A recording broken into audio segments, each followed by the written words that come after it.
The wind came tearing off the lake so hard it nearly ripped the screen door off its hinges. But nothing could drown out the sound of Karen's voice, standing right there on my porch like the queen of the HOA, with a storm brewing behind her eyes, and that folder thick with accusations gripped in one hand.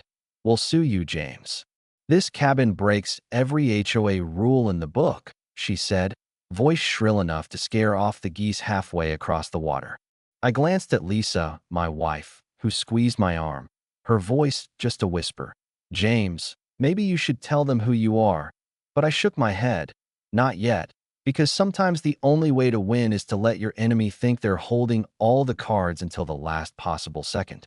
Karen slammed that folder onto the porch table so hard my coffee jumped, paper fanning out in the wind. "You think you can just build this place without HOA approval? We will take everything from you," she went on, finger jabbing through the air like she was passing sentence from the High Court of Lakeview, while 3 other board members, Rick, Pam, and Doug, lined up behind her like backup dancers ready for a legal showdown. I kept my arms folded, steady, staring right back at her, letting them think I was just another stubborn cabin owner out of his league, when the truth was I had more authority than anyone on this muddy road could imagine. I was the county judge, but I learned a long time ago sometimes power is quiet, and right now I wanted to see just how far Karen would push before she realized what she was up against. The thunder cracked, the rain started falling in sheets, and the next thing we knew, the sheriff's cruiser rolled up with lights flashing, boots crunching on gravel. He was holding something in his hand, something that changed everything. So let me take you back to the start before this storm hit, before Karen went from petty tyrant to a woman running for her life. 6 months earlier, Lisa and I bought this ragged little place on the edge of town. Paint peeling, dock half sunk, trees so thick you'd lose sight of the sun by noon. But to us it was paradise. The first weekend we spent there, Lisa swinging on the porch with sweet tea, me flipping burgers, sun dipping down across the lake. We thought we'd found our forever. That's when Karen showed up the first time, walking down the dirt path in heels nobody wears at a lake, clipboard in hand, board members trailing behind like she was the CEO and they were her private security. She smiled a sugar-coated smile. "Welcome to the neighborhood. We just wanted to stop by and let you know about the HOA rules." And I remember thinking, how bad could it be? Famous last words. 2 weeks later, we got the first letter, wrong paint color. The week after, dock too long. Then, roof non-compliant. Living under a microscope, we tried to laugh it off, fix what we could, but Karen wasn't in it for the rules. She was in it for the power. It wasn't until we put up a little shed that things got ugly. Karen showed up furious, waving forms we never saw, calling an emergency board meeting. That's when the threats started. Legal letters, daily fines, neighbors giving us the cold shoulder. What Karen didn't know was that Monday through Friday, I was Judge James Carter, and the law was my home field.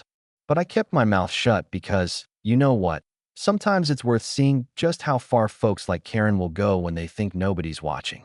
So here we were, months later, Karen and her stormtroopers threatening to drag me to court, Lisa clutching my arm, and the sheriff arriving with an envelope that would change the whole game.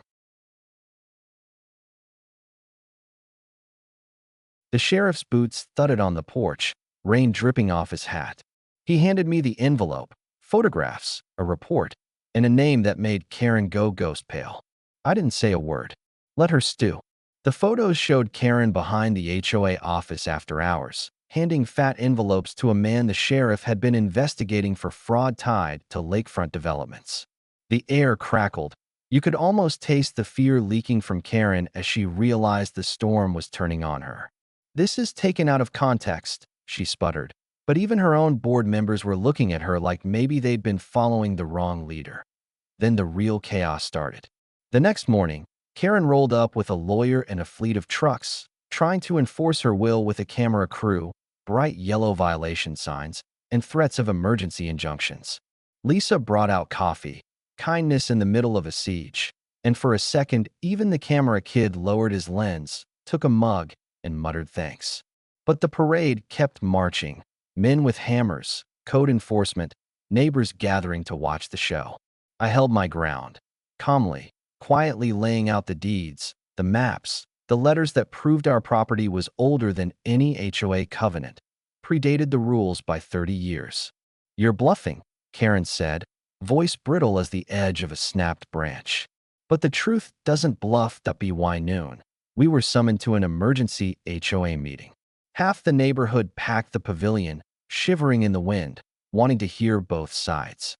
I stood with the evidence, old permits, neighbor statements, county letters, and made it clear I would follow any lawful rule, but I would not be bullied. The crowd was restless.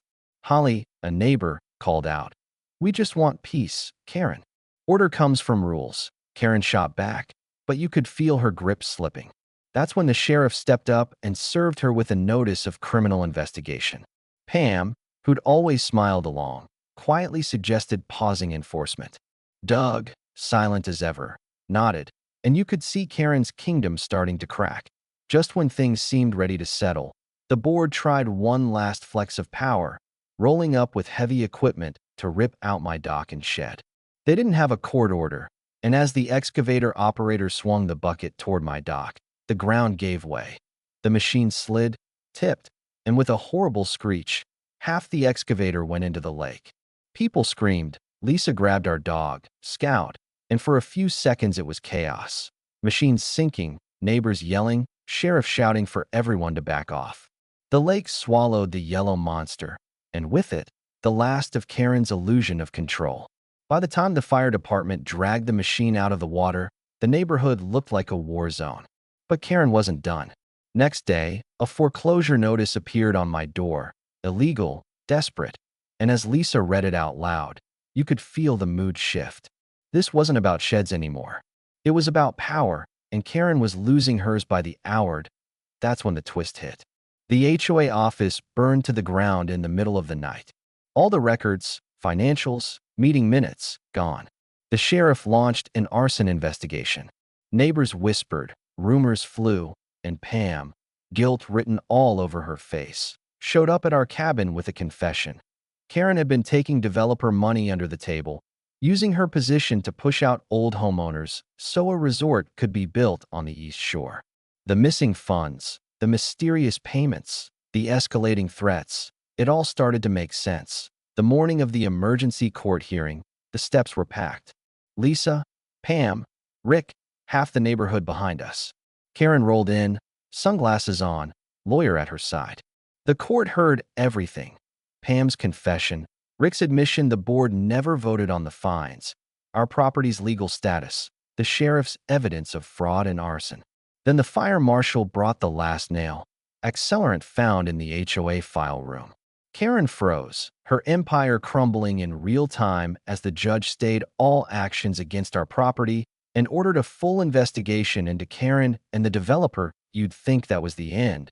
But Karen disappeared that night. Her car found abandoned at the lake overlook, a note warning us to watch the developer. He won't stop with me.